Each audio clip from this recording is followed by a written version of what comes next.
బంగ్లాదేశ్ మాజీ ప్రధాని షేక్ హసీనాకి ఢాకా ఇంటర్నేషనల్ ట్రిబ్యునల్ కోర్ట్ ఉరిశిక్షను వేసింది. బట్ మోదీ గవర్నమెంట్ ఎందుకు హసీనాను కాపాడుతోంది? ఆవిడ్ని ఎందుకు ఇక్కడ చాలా సేఫ్ జోన్ లో పెట్టింది? రోహింగ్యాలతో నష్టం అని పదే పదే బీజేపీ గవర్నమెంట్ అంటూ ఉంటుంది.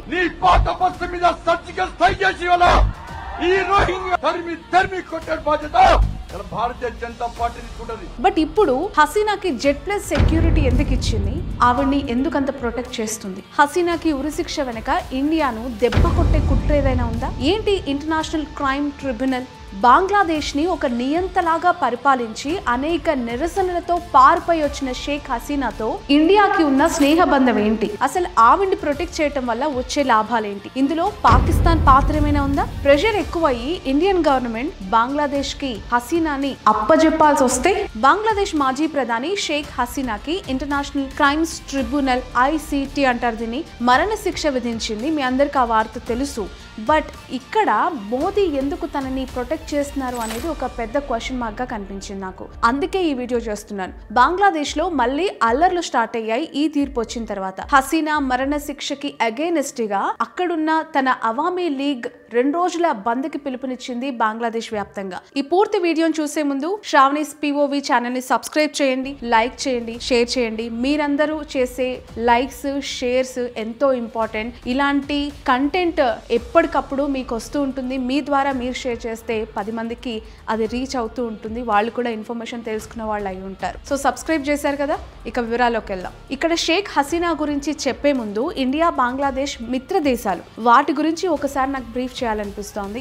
మీ అందరికీ అందులోని అసలు గతంలో జరిగిన థింగ్స్ ఏంటి, అప్డేట్స్ ఏంటి ఒకసారి బ్రీఫ్ గా ఎక్స్ప్లెయిన్ చేయాలనుకుంటున్నా. 1971లో పాకిస్తాన్ నుంచి బంగ్లాదేశ్ కి ఇండియా వల్ల స్వతంత్రం వచ్చింది. ఆ విషయం మీ అందరికీ తెలుసు కదా. ఆ ఉద్యమంలో బంగ్లాదేశ్ లో అవామీ లీగ్ పార్టీ అధ్యక్షుడు షేక్ ముజిబుర్ రెహమాన్ చాలా కీలకంగా వ్యవహరించారు. ఆ పార్టీని క్రియాశీలకంగా నడిపించారు. అతను ఎవరో కాదు, ఇప్పుడు ఉరిశిక్ష ఖరారైన బంగ్లాదేశ్ మాజీ ప్రధాని షేక్ హసీనా తండ్రి. అప్పటి నుంచి Awami league party, Hasina family India ప్రోగానే ఉన్నారు. బంగ్లాదేశ్ లో 2 కూటముల పార్టీలు అక్కడ కొనసాగుతున్నాయి. Nationalist party, Awami party. ఈ 2 పార్టీలే తప్ప బంగ్లాదేశ్ లో 3వ పార్టీ ఇప్పటి వరకు పుట్టలేదు, ఏలలేదు. ఈ 2 మాత్రమే బంగ్లాదేశ్ ని అరిచేతిలో పెట్టుకుని శాసిస్తూ ఉన్నాయి. షేక్ హసీనా గురించి ఇప్పుడే కాదు, ఇందిరాగాంధీ పీరియడ్ నుంచి కూడా ఒక సానుభూతి, కన్సర్న్ ఇండియాలో ఉండడం మనం చూస్తూ ఉన్నాం. 1975లో సైనిక తిరుగుబాటు చర్య బంగ్లాదేశ్ పై జరిగినప్పుడు షేక్ హసీనా కుటుంబానంతా కూడా ఇందిరాగాంధీ కాపాడారు. ఇందిరాగాంధీ పీరియడ్ లో కూడా షేక్ హసీనా ఇండియాకు వచ్చారు. ఇక్కడ ఇందిరాగాంధీ పీరియడ్ లో ఆమె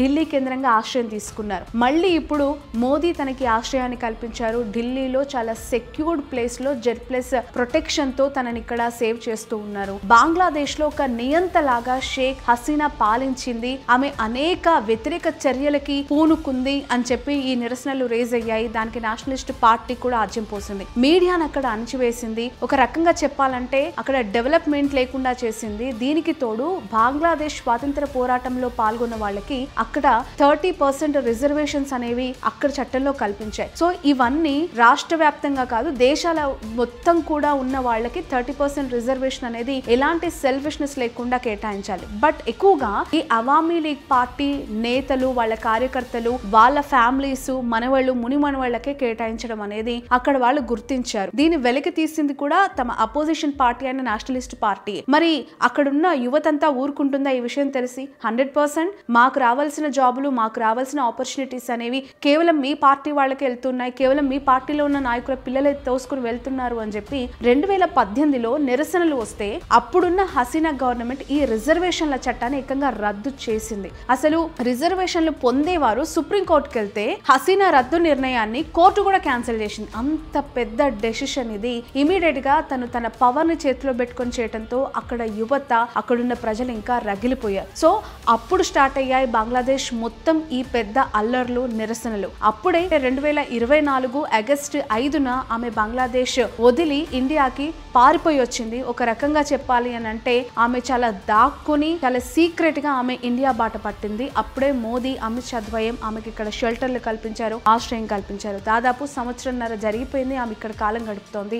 ఎక్కడుందో ఎవరికి తెలియదు. బంగ్లాదేశ్ కి ఎప్పుడు వస్తుందా అని అక్కడ ఉన్న వాళ్ళు ఎదురు చూస్తూ ఉన్నారు. సో ఈ అల్లర్లు జరిగే టైంలో విద్యార్థులని చంపేయమని పోలీసులకి హసీనా ఆర్డర్స్ ఇచ్చింది అని చెప్పి అక్కడ న్యూస్ లో వార్తలు వచ్చాయి. నేషనలిస్ట్ పార్టీ లీడర్స్ కూడా దాన్ని స్ప్రెడ్ చేశారు. ఇంకా ఆగ్రహం యూత్ లో పెరిగింది. అప్పుడు ఎందుకు తను చంపేయమని పోలీసులకు ఆర్డర్ ఇచ్చింది అని అంటే, అక్కడ ఎజిటేషన్ చేస్తున్న వాళ్ళు ఉద్యోగాలు కోరుకుంది కంప్లీట్ గా గ్రాడ్యుయేషన్స్ కంప్లీట్ చేసుకుని వాళ్ళ పీజీలు కంప్లీట్ చేసుకుని ఉద్యోగాల కోసం ఎదురు చూస్తున్న యువతే చాలా ఎక్కువగా ఉంది. వాళ్ళే నిరసనలు పెద్ద ఎత్తున చేస్తూ ఉండడంతో చంపేయమని ఆర్డర్స్ ఇచ్చింది. ఇది చాలా పెద్ద సెన్సేషనల్ వార్తగా ఆ దేశం భావించింది. అందుకే యువతలో ఆ పగ కోపాన్ని రగిల్చింది. 1400 మంది యువతీ యువకులు జాబ్ ఆపర్చునిటీస్ కోసం చనిపోవటం అనేది మామూలు విషయం కాదు.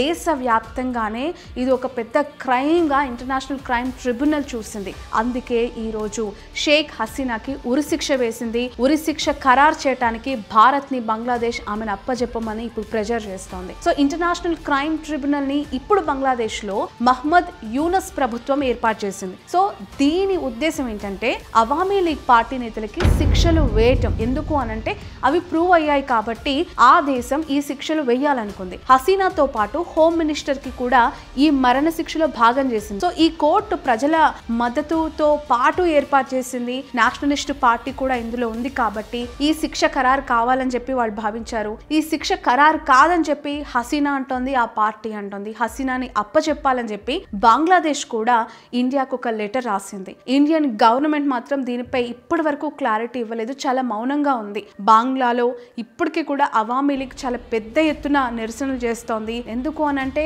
ఖచ్చితంగా ఇది రెచ్చగొట్టే అంశం నేషనలిస్ట్ పార్టీ చేసింది. ఈ తీర్పుకి మేము వ్యతిరేకము, ఉరిశిక్షను మేము ఒప్పుకోము అని చెప్పి వాళ్ళు ఇప్పుడు నిరసనలు చేస్తూ ఉన్నారు. ఇప్పటి వరకు నేను చెప్పింది బంగ్లాదేశ్ ఇండియా యొక్క సత్సంబంధాల గురించి. బట్ ఇక్కడ ఒక ఇంట్రెస్టింగ్ ఇన్డెప్త్ టాపిక్ కూడా నాకు మీతో షేర్ చేసుకోవాలనిపించింది. అదేంటంటే మన భారతదేశాన్ని శాసిస్తోంది బీజేపీ. కేంద్రంలో అనేక రాష్ట్రాల్లో ఇప్పుడు బీజేపీ అధికారంలో ఉంది. సో ముస్లింల వ్యతిరేక పార్టీగా బీజేపీ ముద్రపడింది.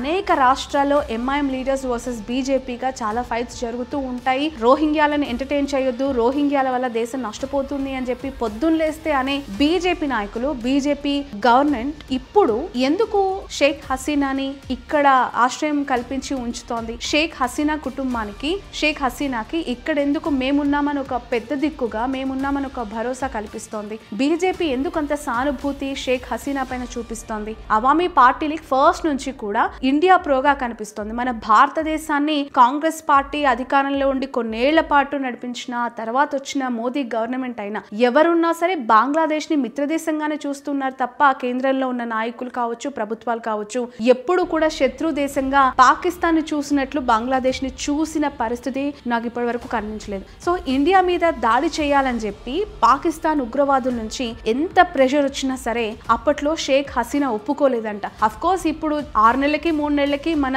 దేశం పైన అనేక దాడులు జరుగుతూ ఉన్నాయి. పాకిస్తాన్ కేంద్రంగా అనేక గూఢాచార వ్యవస్థలు ఇక్కడ వాళ్ళ కదలికలని మనకు చూపిస్తూనే ఉన్నారు. అనేక ఇష్యూస్ మనం చూస్తున్నాం. బట్ ఇండియా పైన దాడి చేయటానికి బంగ్లాదేశ్ కూడా ఒప్పుకోవాలి, మీరు మేము కలిసి ఇండియా పైన దాడి చేయాలి అనే సందర్భం వస్తే ఎట్టి పరిస్థితుల్లో షేక్ హసీనా కానీ ఆమె కుటుంబం కానీ భారతదేశంపై దాడికి ఒప్పుకోలేదు. అదొక్కటే విఘ్నతతో మోదీ ఈ రోజు ఆమెకి 2 చేతుల అభయ హస్తమిస్తూ షేక్ హసీనాని మన భారత్ లో ఆమెకు ఆశ్రయం కల్పిస్తూ చాలా ప్రొటెక్టివ్ గా ఒక సిస్టర్ కన్సర్న్ తో ఆమెను చూసుకుంటూ ఉన్నారు. సో ఈ కన్సర్న్ తోనే ఇండియా కూడా షేక్ హసీనాతో ఎన్నో ఒప్పందాలు చేసుకున్నారు అధికారంలోకి వచ్చిన తర్వాత. మన ఇండియన్ బార్డర్ ఎక్కువగా బంగ్లాదేశ్ తోనే అలైన్ అయి ఉంటుంది. ఒకవేళ హసీనా ఉగ్రవాదులతో చేతులు కలిపితే ఇండియా మీద చాలా పెద్ద దాడులే చేయొచ్చు. బట్ హసీనా చాలా గొప్ప పరిణితి ఇక్కడ కనిపిస్తోంది. ఎప్పుడూ కూడా ఏ గవర్నమెంట్ ఉన్నా కూడా ఇండియా పైన దాడికి మాత్రం షేక్ హసీనా ఒప్పుకోలేదు. అలానే గొప్ప పరిపాలన బంగ్లాదేశ్ లో అందించింది కాదు, మనకి పాజిటివ్ గా ఉంది అనే ఏకైక రీజన్ వల్లనే ఆమె ఇక్కడ ఆశ్రయం పొందుతోంది. ఆమెని అప్పచెప్పడానికి కూడా మోదీ ఆలోచిస్తున్నారు. ఇప్పుడు బంగ్లాలో అధికారంలో ఉన్న యూనస్ ప్రభుత్వం పాకిస్తాన్ కి చాలా పాజిటివ్ గా ఉంటుంది. పాకిస్తాన్ మన ఇండియన్ శత్రు దేశం కాబట్టి పాకిస్తాన్ ని భారతదేశం ఎదుర్కోవాలంటే బంగ్లాదేశ్ ని ఎప్పుడు మన పక్కనే పెట్టుకోవాలి అనేది ఇక్కడ మోదీ సిద్ధాంతంగా కనిపిస్తోంది. సో రీసెంట్ గా ఢిల్లీ బ్లాస్ట్ కి సంబంధించి బంగ్లా సపోర్ట్ కూడా ఉన్నట్లు చాలా అలిగేషన్స్ వస్తూ ఉన్నాయి. పాకిస్తాన్ బార్డర్ దాటి ఇండియాలోకి ఒక చీమ కూడా వచ్చే పరిస్థితి లేదు, అంత ప్రొటెక్షన్ అక్కడ ఉంటుంది. బట్ ఇక్కడ బంగ్లా బార్డర్ నుంచే ఉగ్రవాదులు ఈ ప్లాన్ చేస్తూ ఉన్నట్లు, వాళ్ళకి ఒక ఈజీ రూట్ ఇక్కడికి ఇండియాలోకి ఎంటర్ కావడానికి వాళ్ళు కల్పిస్తున్నట్లు వార్తలు వస్తూ ఉన్నాయి. బట్ ఈ విషయంలో ఇంకా ఎవరు క్లారిటీస్ ఇవ్వలేదు. ఇది జస్ట్ ఒక న్యూస్ అపోహ కూడా అయి ఉండొచ్చు. ఈ విధంగా కూడా చర్చలు జరుగుతూ ఉన్నాయి. ఒకవేళ అదే నిజమైతే కనుక ఇంకా స్ట్రాంగ్ గా బంగ్లాదేశ్ తో హసీనాకి సపోర్ట్ చేస్తూ మోదీ పాకిస్తాన్ ఎదుర్కొనే అవకాశం ఉంది. సో ఇప్పుడు బంగ్లాదేశ్ లో ఉన్న యూనస్ మీద బీజేపీ గవర్నమెంట్ కూడా చాలా సీరియస్ గా ఉంది. అందుకే హసీనాని అప్పచెప్పడానికి అసలు రెడీగా లేదు, భారతదేశానికి ఇష్టం కూడా లేదు. ఒకవేళ బంగ్లాదేశ్ కి పంపించి హసీనాని ఉరి తీయటానికి భారతదేశం ఒప్పుకుంటే అక్కడ అవామీ లీగ్ పార్టీ అనేది ఇక కనిపించదు, చరిత్రలో కనుమరుగైపోతుంది. అప్పుడు బంగ్లాదేశ్ లో నేషనలిస్ట్ పార్టీ పాకిస్తాన్ తో చేతులు కలిపే అవకాశం ఉంది. మీకు ఫస్ట్ లోనే చెప్పాను కదా, రోహింగ్యాలని వద్దు అనే బీజేపీ పార్టీ హసీనాని ఎందుకు ఇంత ఎంటర్టైన్ చేస్తుంది, హసీనాకి ఎందుకు ఇంత ఆశ్రయం కల్పిస్తుంది అనేది ఎగ్జాక్ట్లీ ఇదే రీజన్. నేషనలిస్ట్ పార్టీకి ఇప్పుడున్న బంగ్లాదేశ్ ప్రభుత్వం సపోర్ట్ చేస్తుంది కాబట్టి అవామీ లీగ్ పార్టీ అయిన షేక్ హసీనాని మనం కాపాడుకుంటే ఖచ్చితంగా అక్కడ అధికారంలో ఉన్నప్పుడు పాకిస్తాన్ కి బంగ్లాదేశ్ వ్యతిరేక వర్గంగా ఉంటుంది కాబట్టి మనం హసీనాకి హెల్ప్ చేయాలనే ధోరణితో బీజేపీ ప్రభుత్వం ఉంది. ఇక షేక్ హసీనా కుమారుడు ప్రెసెంట్ అమెరికాలో ఉంటున్నారు. అతను అవామీ లీగ్ పార్టీ బాధ్యతలు కూడా చూసుకోవాలని చెప్పి ఇండియన్ గవర్నమెంట్ ప్లాన్ చేసి తనకి డైరెక్షన్స్ ఇస్తూ ఉంది. ఎలా ఇస్తుంది అని అంటే, నిజంగానే పాలిటిక్స్ లో వారసులు అనే వాళ్ళు కోకొల్లలు. అలా హసీనా తర్వాత ఆల్రెడీ ఆమెకి 73 సంవత్సరాలకు పైగా వయసు ఉంది, ఏజ్ కూడా మీదకి వచ్చేసింది కాబట్టి ఆమె కొడుకుని రంగంలోకి దించి అవామీ పార్టీ లీగ్ బాధ్యతలు మీరు తీసుకోవాలి, మీరు మళ్ళీ ఎన్నికల్లో పోటీ చేసి అక్కడ మీ ప్రభుత్వాన్ని ఏర్పాటు చేస్తే మేము అండగా ఉంటాము, ప్రభుత్వంలో మీరుంటే మాకు థ్రెట్ ఉండదు అని చెప్పి మోదీ గవర్నమెంట్ బీజేపీ ఆలోచిస్తున్నట్లు కనిపిస్తోంది. సో హసీనా మరణ శిక్ష కూడా క్యాన్సిల్ అయ్యే అవకాశం లేకపోలేదు. చాలా స్ట్రాంగ్ గా మన సెంట్రల్ గవర్నమెంట్ ప్లాన్ చేస్తోంది. బంగ్లాదేశ్ కి హసీనా వెళ్తుందా అంటే చెప్పలేం. ఇందాక చెప్పినట్లు ఆమెకి ఎక్కువగా వయసు రీత్యా ఇబ్బందులు కూడా ఉన్నాయి. బతికినంత కాలం ఆమెని చాలా సేఫ్ జోన్ లో ఇండియాలోనే ఉంచితే బాగుంటుంది అని చెప్పి భావిస్తూ ఉన్నట్లు కూడా అనిపిస్తోంది. అందుకే ఆమెకి ఉరిశిక్ష పడకుండా ఇక్కడే ఉంచే ప్లాన్ జరుగుతోంది. సో ఉరిశిక్ష ఇప్పటి వరకు ఎంతమంది దేశాధినేతలకి పడింది, ఇలా కూడా పడుతుందా, దేశ అధినేతలకి కూడా ఉరిశిక్షలు వేస్తారా, అసలు ఆ ఉరిశిక్షలు ఖరారు అవుతాయా లేదంటే కోర్టులోనే ట్రయల్స్ అవుతూనే ఉంటాయా అని చెప్పి ఒక చర్చ కూడా జరుగుతుంది. ఇప్పటి వరకు 5గురికి అలా ఉరిశిక్షలు పడ్డాయి. సో అందులో పాకిస్తాన్ మాజీ అధ్యక్షుడు జుల్ఫికర్ అలీ భుట్టోని 1979 ఏప్రిల్ 4న ఉరి తీయడం జరిగింది. సో అది మొదటిది. ఇక పీపీపీ మెంబర్ అహ్మద్ రెజా కసూరిని మర్డర్ చేయించారనే కారణంతో ఆయనకు కూడా అప్పట్లో మరణశిక్ష పడింది. ఇక టర్కీ అధ్యక్షుడు అద్నాన్ మెయిండరస్ ను ఆ దేశ సైన్యం కక్ష కట్టి మరి అప్పట్లో ఉరి తీశారు.